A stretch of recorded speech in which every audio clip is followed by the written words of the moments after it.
on the boot deleted, or you may accidentally deleted your OS from your boot menu.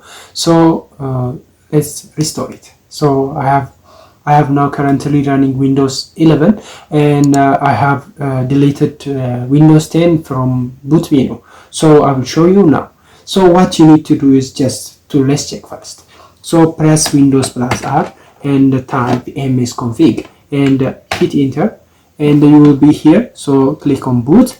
Now as you can see, Windows 11. So current OS and single. No, we don't have any choice between other OS. So as you can see, I will show you my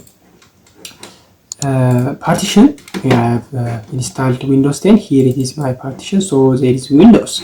So first what we need to do is just to add this Windows to boot menu, so we can boot to Windows 10. So follow me. So to do that, what you need to do is just go ahead and to your directory. So and click on Windows and copy this directory. So after we have copied successfully, so here what we need to type cmd and run it as administrator. Please make sure to run as administrator, otherwise it won't work. So run as administrator and give it the administration privilege. So what we need to do is just type bcd without space boot, give a space and paste the directory where your Windows is installed. So now hit enter. So boot files is successfully created.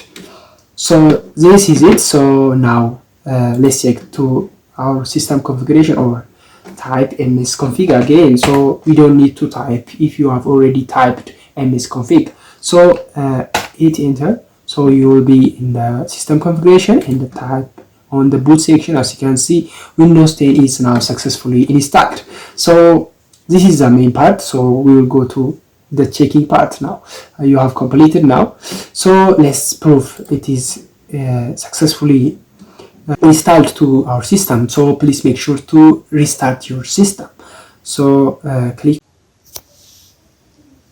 As you can see here, so it will ask you by default between Windows 10 and Windows 11. So now we have successfully booted.